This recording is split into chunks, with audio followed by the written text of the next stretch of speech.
Baik, sekarang kita beralih ke regulasi tentang informasi nilai gizi. Baik, yang akan ini adalah outline yang akan disampaikan yaitu dari apa yang informasi nilai gizi tersebut, bagaimana kemudian terkait dengan pelabelan gizi pada bagian depan kemasan, kemudian bagaimana ING untuk UMK dan aplikasi cetak ING Mandiri serta penutup. Baik, yang pertama adalah terkait dengan informasi nilai gizi. Bapak Ibu sudah sangat familiar dengan tabel informasi nilai gizi pada produk pangan. Mudah-mudahan tabel ini walaupun tidak ada di depan kemasan karena besar dan mengganggu estetik mungkin ya. Dia ada di samping atau di belakang. Mudah-mudahan Bapak Ibu sering melihatnya dan menjadikan salah satu rujukan untuk memilih produk pangan. Begitu ya. Jadi yang kita akan bahas hari ini atau di sesi akhir ini adalah mengenai pencantuman informasi nilai gizi yang seperti terlihat di contoh gitu ya. Seperti itu. Lanjut. Untuk dasar hukum, sebenarnya tadi untuk dasar hukum kita bisa lewat ya karena memang ini tadi sudah disampaikan oleh Ibu Direktur di awal, bahwa tentunya apa yang diproduksi atau yang disusun oleh Badan POM selalu ada dari sumber, yaitu sumber besarnya dari Undang-Undang Pangan. Baik, untuk pengaturan informasi nilai gizi sendiri ada tiga peraturan yang saat ini ada ya. Yang pertama itu sebenarnya ada di Peraturan Badan POM nomor 1 tahun 2018 tentang label pangan olahan. Di sini adalah memuat ketentuan bahwa informasi nilai gizi itu menjadi hal yang wajib dicantumkan pada pangan olahan, pada semua pangan olahan. Karena sebelumnya tabel informasi nilai gizi ini hanya wajib pada kondisi tertentu saja. Jadi tidak semua wajib. Nah, sejak tahun 2018 dia menjadi keterangan yang wajib dicantumkan. Bagaimana pencantumannya itu secara rinci dan detail itu diatur yang saat ini, maaf bisa ke sebelumnya, pada peraturan Badan POM nomor 26 tahun 2021.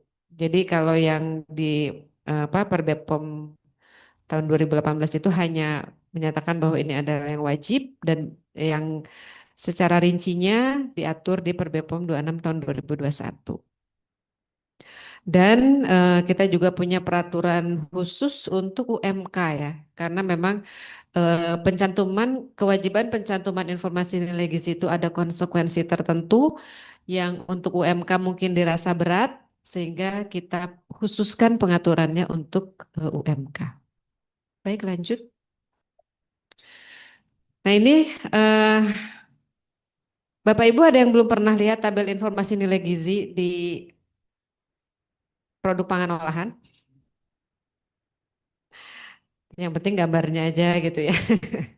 Ya, mudah-mudahan semua sudah pernah.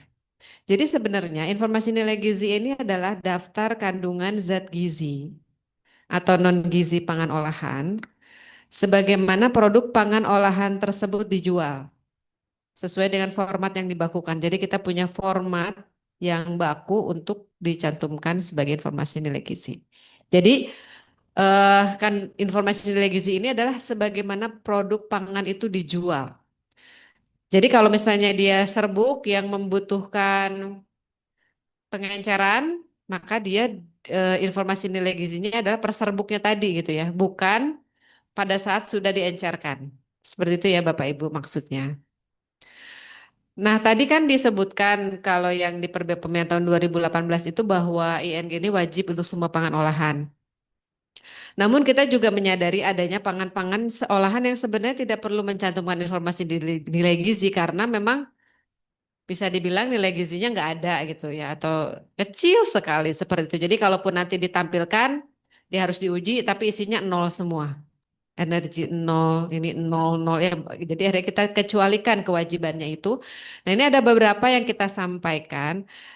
Ya, terkait dengan peraturan ini yang saya sampaikan saat ini, saya menyampaikan mengenai peraturan yang ada di Perwira yang saat ini masih berlaku begitu ya. Jadi di sini ditetapkan untuk kopi bubuk, kopi instan, kopi celup, kopi dekafein, biji kopi, teh bubuk, serbuk, celup gitu ya, termasuk seduhan herbal. AMDK juga termasuk yang tidak diwajibkan. Dengan herba dan lain-lain gitu ya, kondimen, cuka makan, ragi dan bahan tambahan pangan di sini tidak diwajibkan saat ini.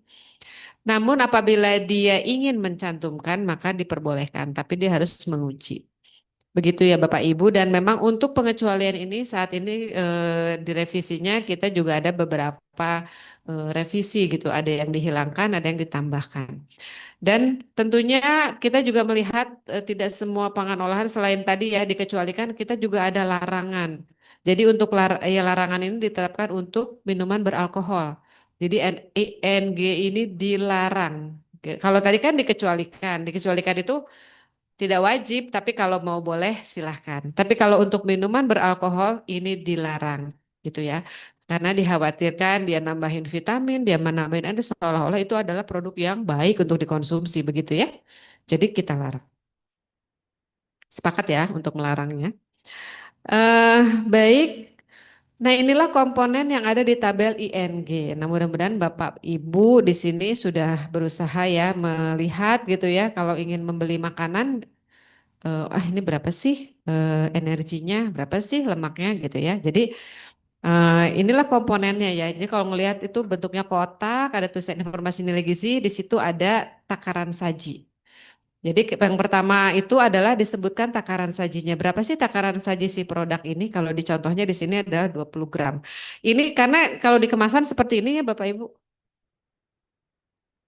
Nah, ini kan berarti dalam satu kemasan satu biji gitu ya.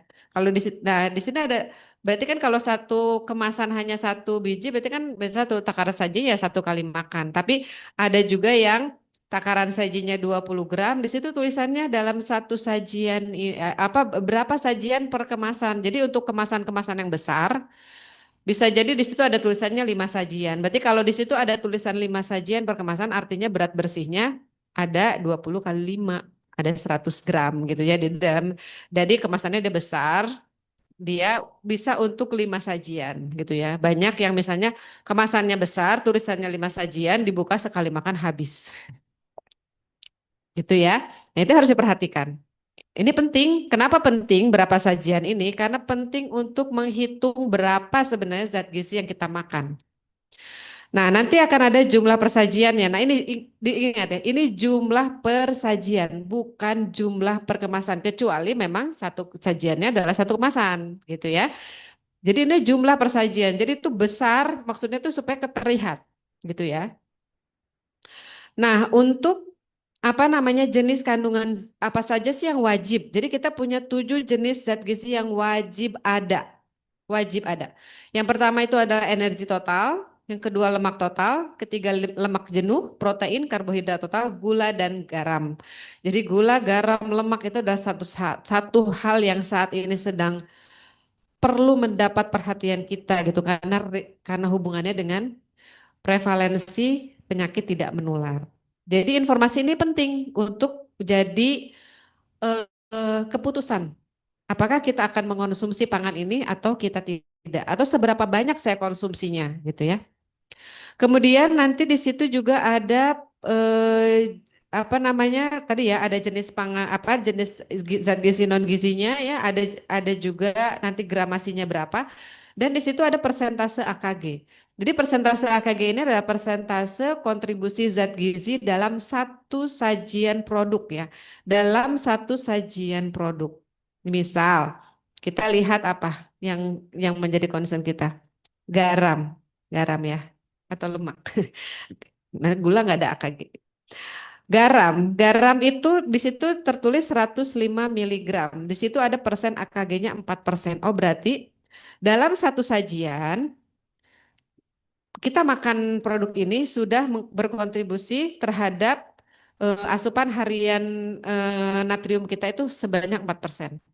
Ingat ini ternyata 5 sajian kalau kita habiskan dalam sekali buka kemasan itu berarti kita kali 5 ya. 4 dikali 5 berarti 20%.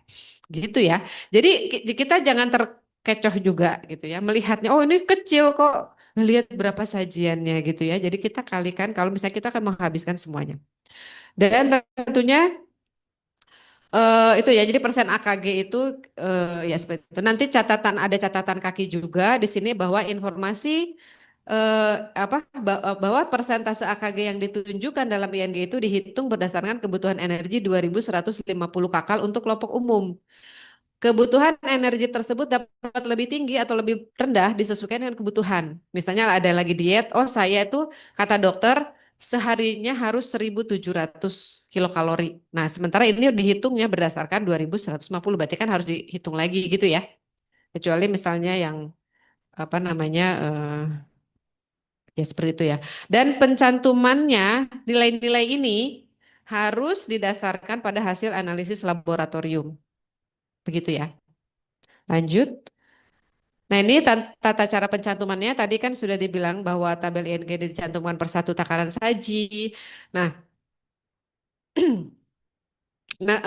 mengingat produk pangan ini kan banyak jenisnya ya. Ada yang produk-produk yang khusus untuk pangan untuk orang-orang tertentu gitu ya, seperti bayi, anak, ibu apa nih? Ada untuk juga yang medis khusus gitu ya. Jadi untuk formula bayi lanjutan itu nanti pencantumannya itu nanti kan kalau tadi kan eh tidak diatur ya, takaran saji kan tadi. Tapi kalau untuk formula bayi, formula lanjutan itu dicantumkannya per 100 gram dan per 100 kakal atau per 100 mili dan per 100 kakal gitu ya. Dan untuk yang informasi lagi sih untuk PKMK itu harus nanti disesuaikan dengan pengaturannya. Ada pengaturan sendiri tentang apa namanya pangan untuk keperluan gizi khusus. Kemudian ada juga pangan olahan yang wajib fortifikasi dan pangan olahan antara pangan olahan yang wajib fortifikasi itu kan seperti garam, apa sih, minyak, tepung terigu gitu kok jadi lupa.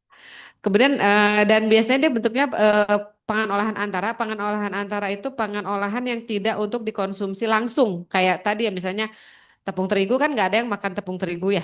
Pasti diolah lagi gitu kan. Nah karena ada pengolahan seperti itu dan lain maka dicantumkannya tidak per satu takaran saji tapi dicantumkannya per 100 gram atau per 100 mili gitu kalau misalnya untuk minyak. Belum. Mana tadi? Ya udah pengen cepet-cepet aja ya. Baik.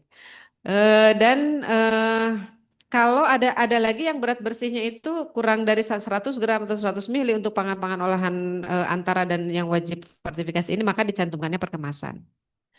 Nah ini ya untuk tabel ING dengan pangan olahan dengan apa ukuran kemasannya tuh kurang dari satu takaran saji maka dicantumkannya per kemasan. Jadi kalau misalnya nanti kan ada takaran sajinya minimalnya 100 tapi dia dikemasnya per 75 mili misalnya gitu ya berarti kan dia dicantumkannya per kemasan artinya per 75 mili. Lanjut.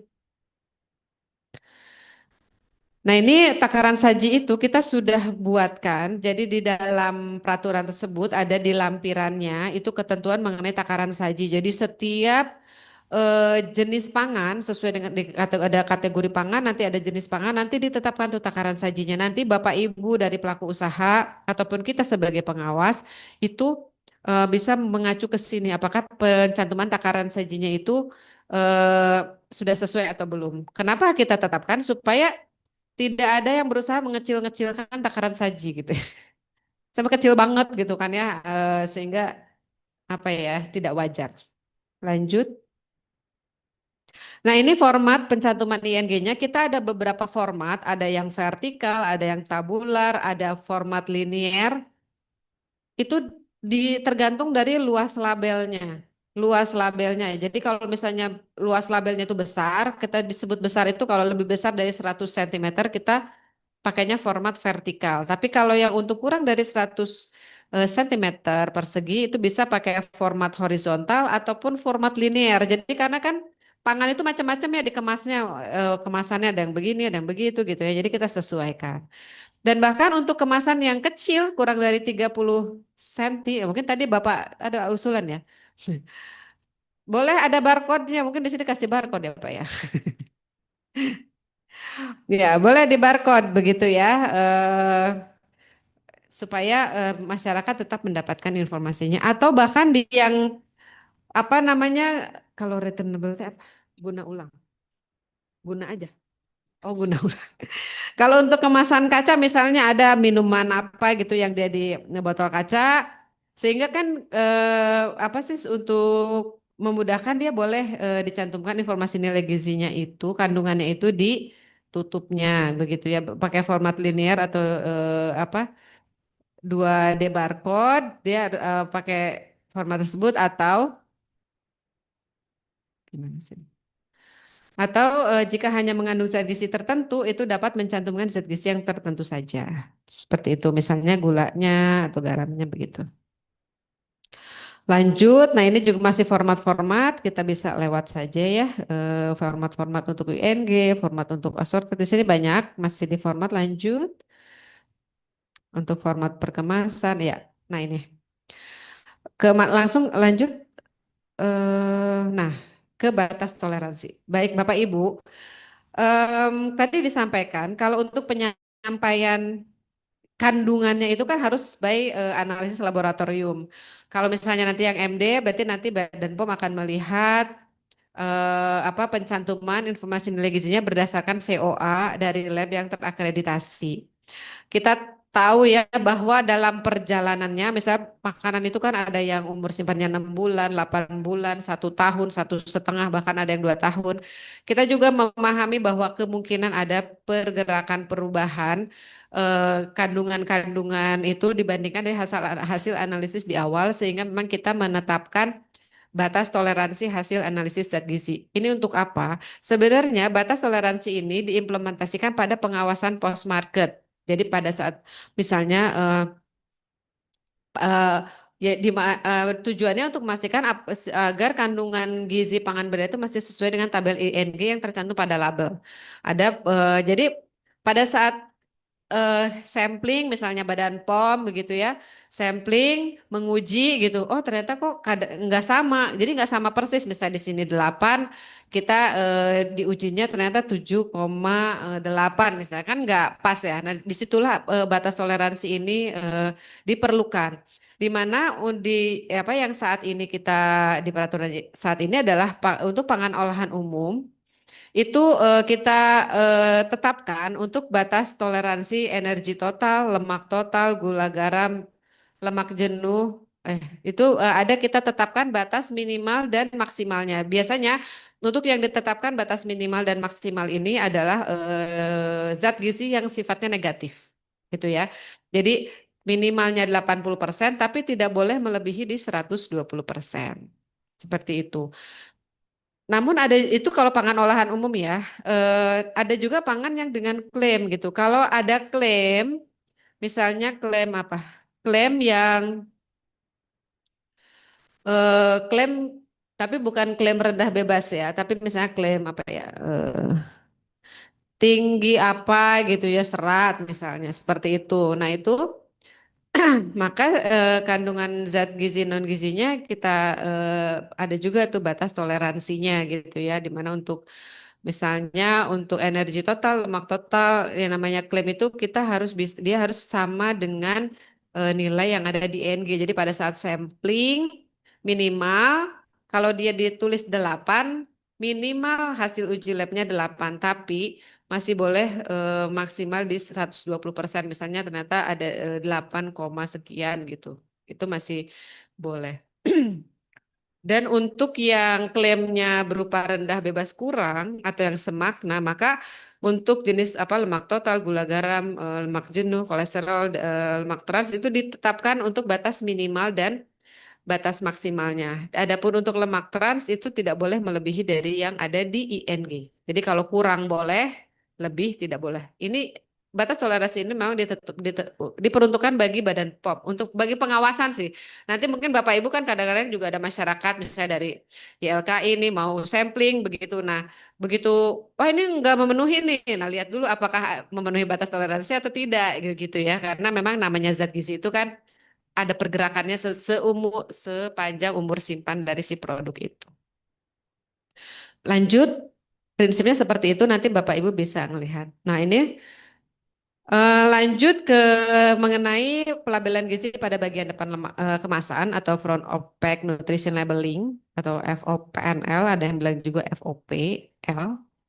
Nah, jadi tadi Bapak Ibu kan tadi sudah diperlihatkan bagaimana format-format dari informasi nilai gizi ya. Bentuknya tabel, banyak keterangannya, begitu kan ya. Dan kalau dulu pernah sih ada kajian lama sekali, udah lama sekali, itu jarang dilihat. Karena apa? Kecil juga ya, udah banyak kecil gitu. Nah, bagaimana supaya masyarakat bisa lebih memudahkan melihat kandungan zat gizi yang ada di apa namanya di dalam produk tersebut, zat gizi tertentu ya, zat gizi tertentu yang punya punya yang harus kita perhatikan lah dalam asupannya. Nah, maka kita ada yang namanya front of pack nutrition labeling, di mana kalau tadi yang informasi nilai gizi itu tidak ada ketetapan dia harus di depan kemasan, tidak. Karena kan besar juga ya, jadi ada di samping, ada di belakang gitu ya menyimpannya. Ada pas yang di flip apa bagian itunya tuh seal, kita harus lihatnya begini, dibuka dulu.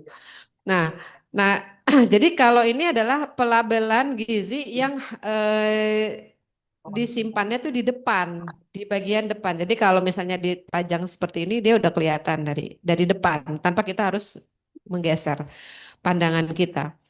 Dan dia bentuknya lebih sederhana, berupa simbol, grafik, teks atau kombinasinya gitu, dibandingkan dengan tabel informasi nilai gizi yang tadi kita lihat bersama. Tujuannya apa? Supaya masyarakat lebih paham.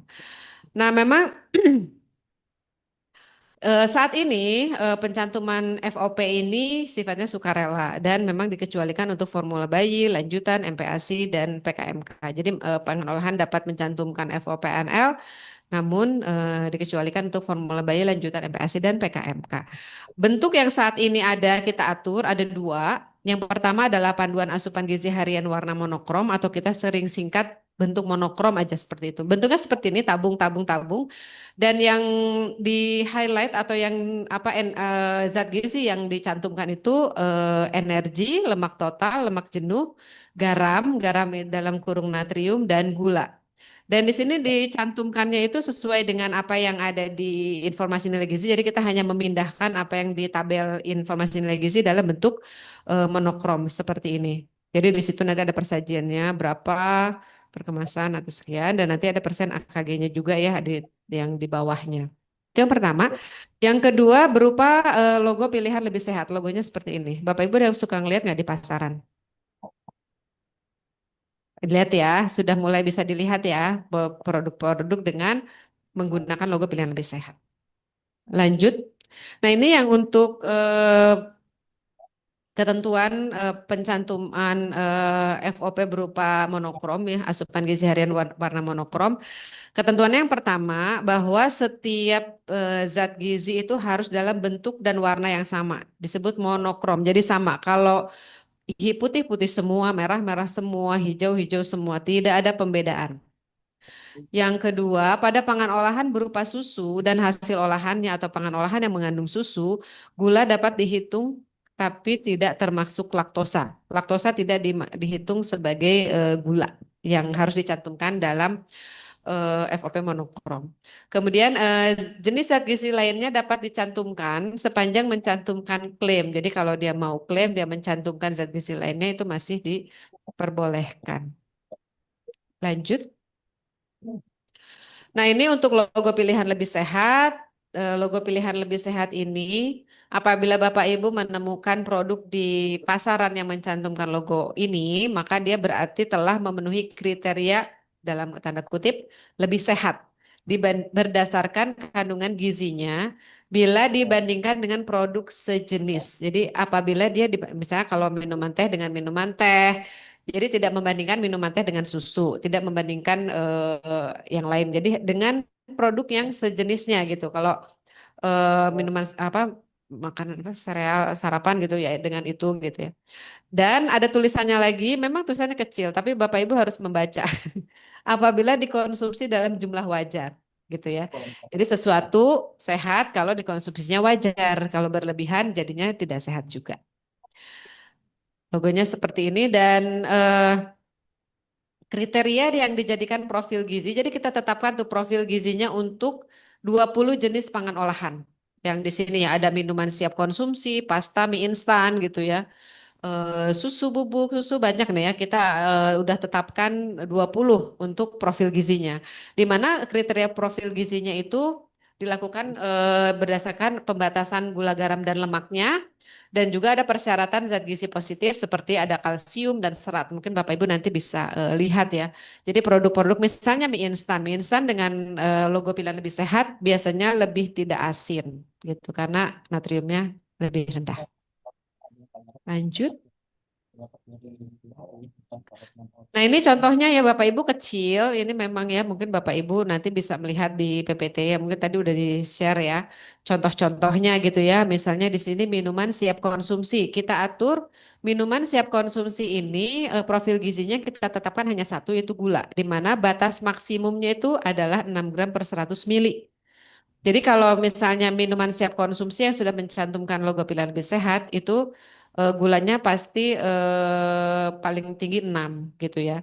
Dan yang dimaksud gula itu adalah seluruh monosakarida dan disakarida tidak termasuk laktosa dan dia tidak boleh menggunakan BTP pemanis. Jadi memang kalau menggunakan BTP pemanis dia tidak akan mendapatkan logo pilihan lebih sehat. Dan yang lain-lainnya ya ada susu bubuk, keju dan lain-lain. Lanjut.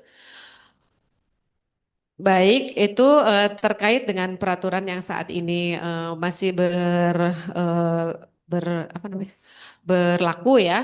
Dan sebagaimana tadi disampaikan bahwa dalam pencantuman informasi nilai gizi ini juga ada hal-hal yang memang belum diatur. Misalnya, saya mau menambah kriteria PLS dong, kok produk saya belum masuk. Silahkan disampaikan, kita kaji, kita akan apa namanya coba bahas kaji ya untuk persyaratannya atau misalnya takaran sajinya mau nggak segitu dong gitu saya bisa kok takaran sajinya sekian nah itu kita akan kaji atau format ING-nya lanjut nah tadi sudah disampaikan bagaimana informasi nilai gizi untuk UMK ya jadi untuk UMK itu tadi kan disampaikan bahwa pencantuman informasi nilai gizi itu harus pakai analisis laboratorium. Berarti harus menganalisis laboratorium untuk 7 zat gizi wajib. 6 sih, 6 ya. Karena kan kalau energi itu kan hitungan ya, perhitungan. Jadi analisa proksimat lah ya, plus gula mungkin gitu ya. Itu kan ada cost tersendiri ya bagi apa namanya industri kecil, bukan industri kecil, UMKM gitu ya. Sehingga kita mencoba memfasilitasi bahwa gimana caranya supaya apa UMK ini bisa mencantumkan informasi nilai gizi dengan kandungan gizi yang kita tetapkan gitu. Jadi kita mengatur menghasil apa mengeluarkan peraturan mengenai deskripsi nilai kandungan gizi per 100 gram dan takaran saji untuk pangan olahan dari yang saat ini sudah ada 163 jenis pangan yang diatur dalam peraturan BPOM dan keputusan kepala badan. Itu ada 163 jenis.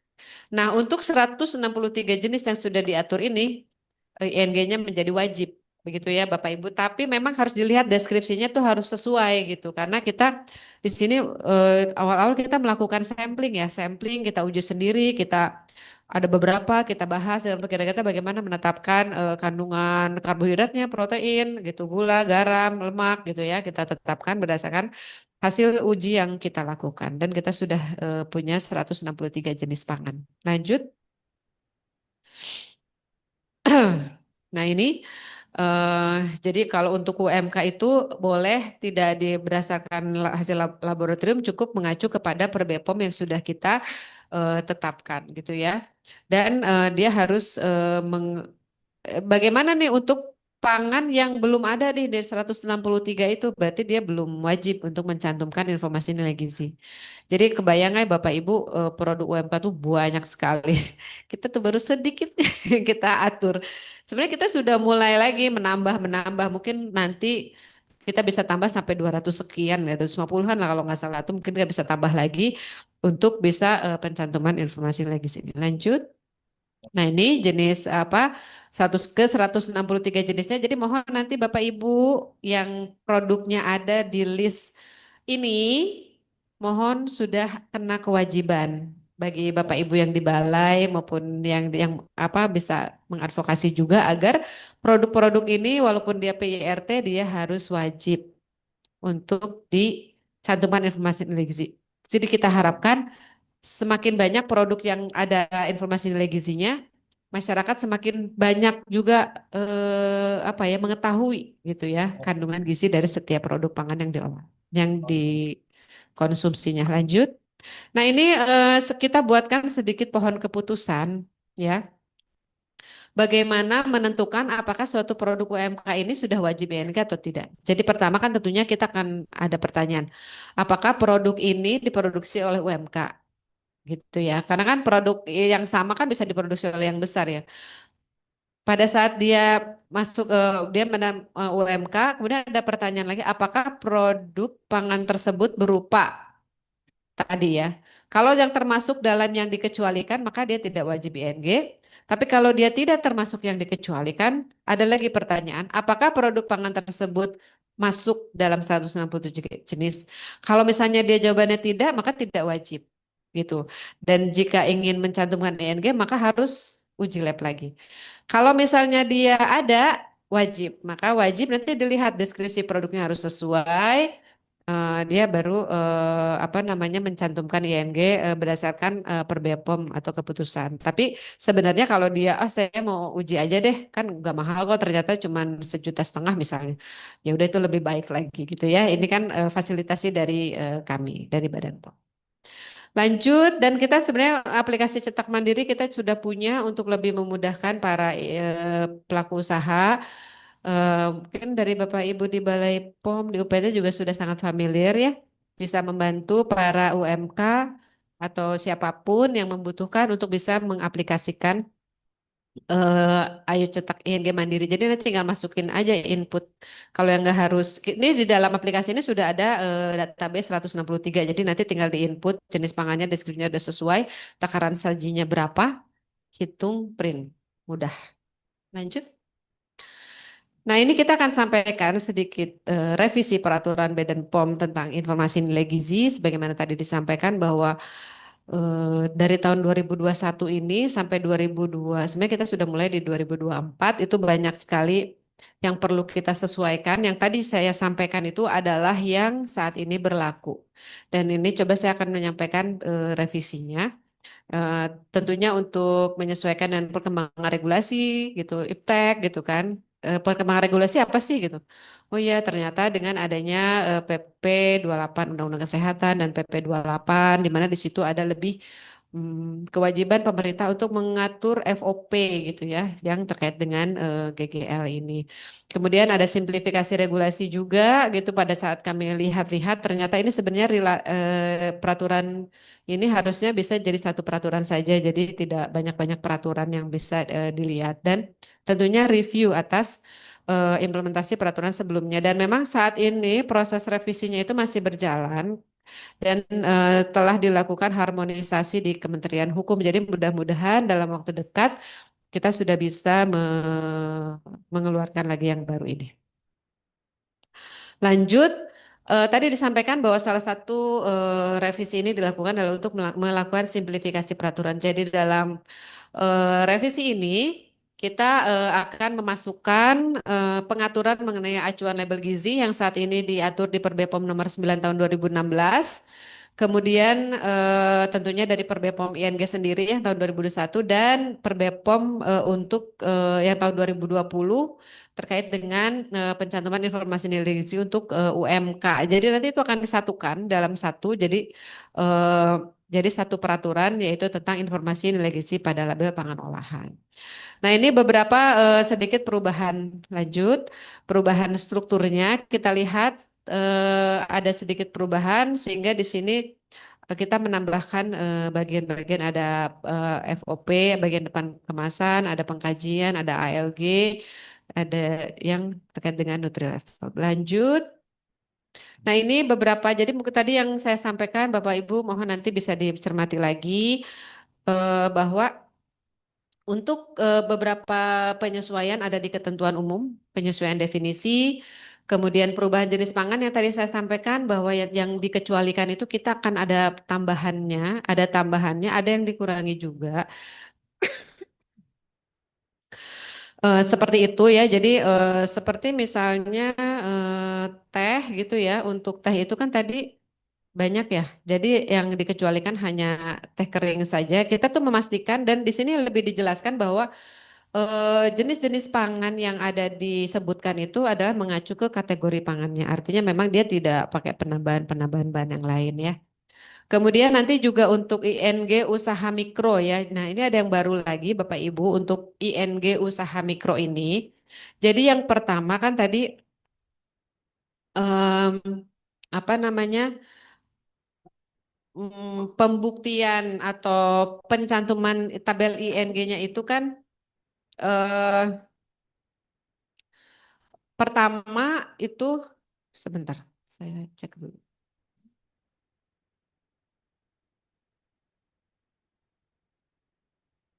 Ya, jadi untuk yang tadi ya kan intinya itu kan kalau informasi nilai gizi itu harus berdasarkan analisis laboratorium.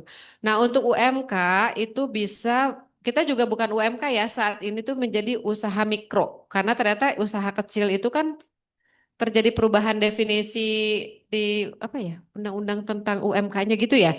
Jadi kalau dilihat dari pemodalan tuh jadi besar gitu ya. Jadi yang kita kecualikan itu bukan UMK lagi tapi usaha mikro saja yang kita fasilitasi untuk pengecualian dari harus menggunakan analisis laboratorium.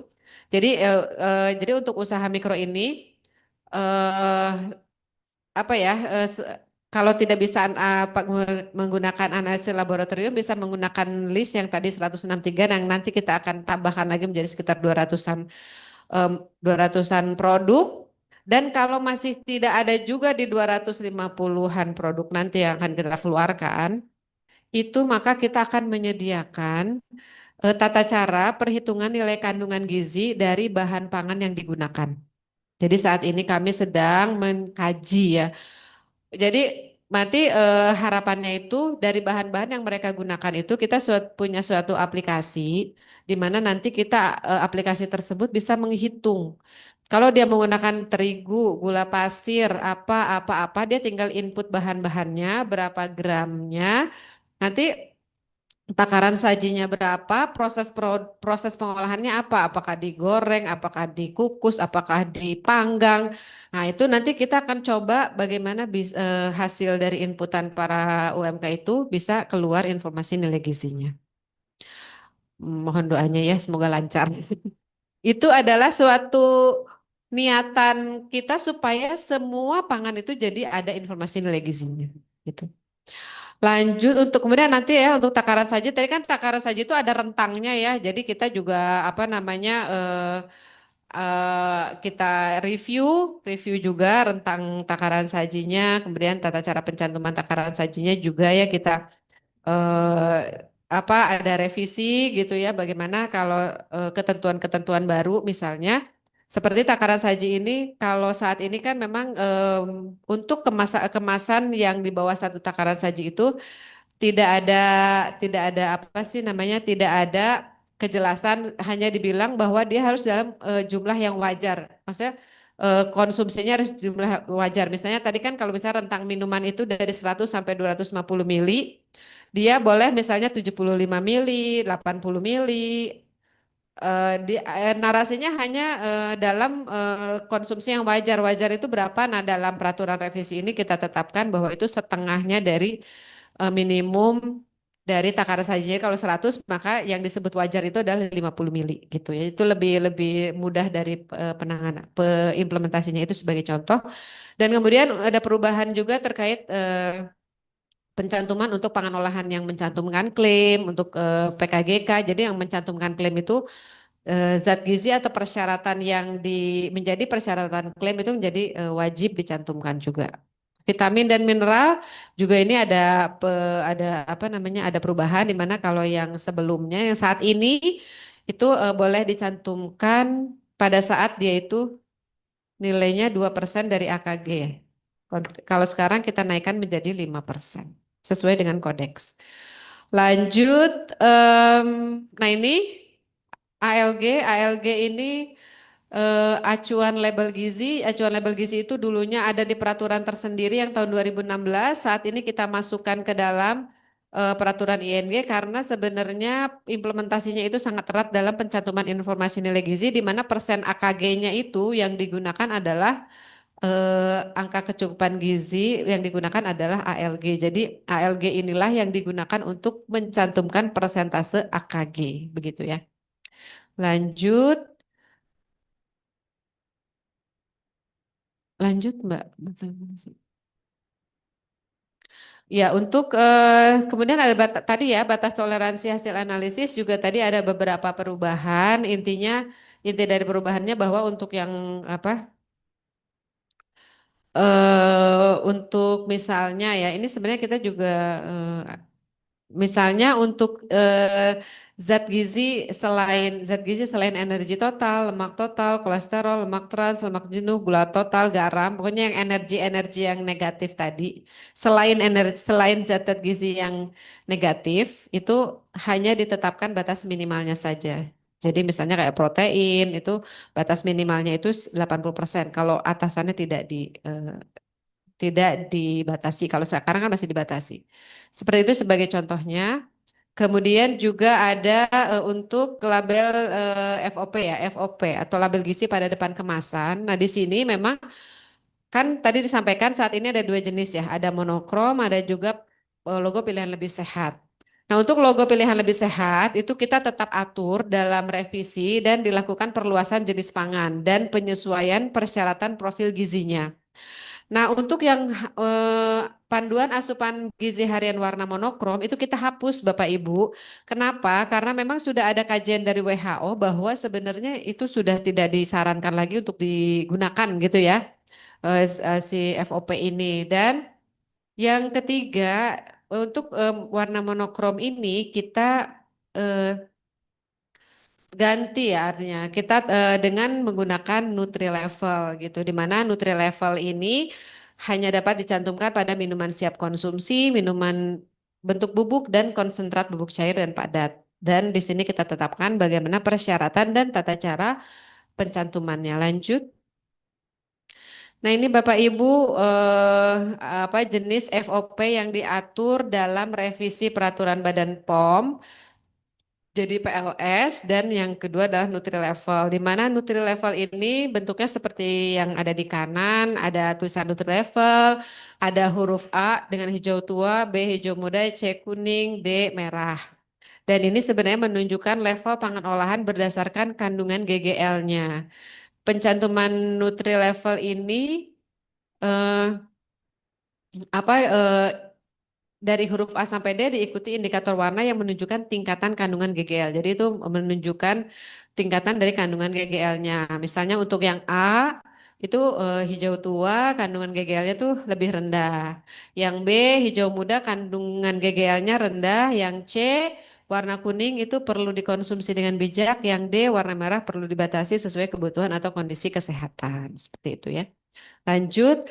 Nah, ini persyaratannya untuk GGL, untuk Nutrilevel, di mana persyaratannya itu dilakukan per 100 mililiter produk. Jadi perlu diperhatikan per 100 mililiter produk siap konsumsi. Ini ya.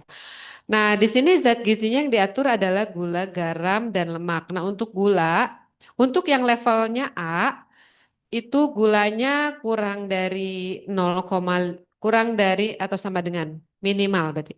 Minimal 0,5 minimal 0,5 gram. Kemudian tidak menggunakan BTP pemanis baik dia alami ataupun buatan.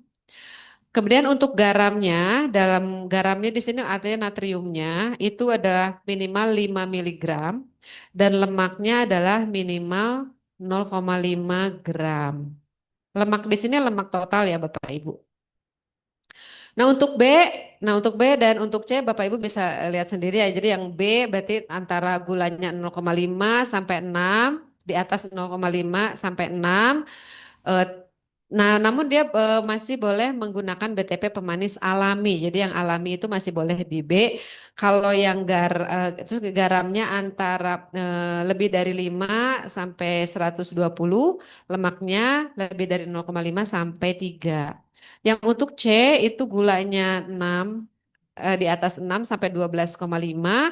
Nah, di sini dapat menggunakan BTP pemanis baik alami atau buatan. Untuk garam lebih dari 120 sampai 500 miligram dan lemaknya lebih dari 3 sampai 17 gram. Nah, untuk yang D ini yang lebih dari gulanya lebih dari 12,5, dia bisa menggunakan BTP pemanis baik alami atau buatan, untuk garamnya lebih dari 500 dan untuk lemaknya lebih dari 17.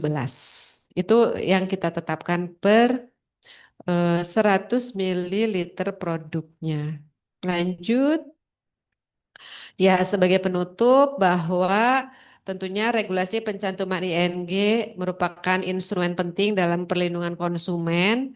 Melalui ING ini masyarakat diharapkan dapat memilih pangan olahan yang sesuai dengan kebutuhan gizinya ya. Tadi kan untuk supaya tahu gitu ya. Oh, saya mau makan ini atau saya tidak makan ini. Nah, itu keputusannya kita harapkan berdasarkan informasi nilai gizi yang dicantumkan.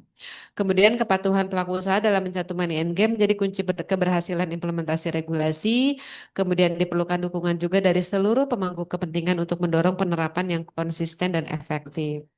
Bersama, mari kita wujudkan masyarakat yang lebih sadar gizi melalui informasi yang transparan dan mudah dipahami. Baik, Bapak Ibu, selanjutnya adalah seperti yang kita tentunya ya dari bahwa Direktorat Standarisasi Pangan Olahan ini menolak gratifikasi untuk mewujudkan penyelenggaraan negara yang bebas KKN.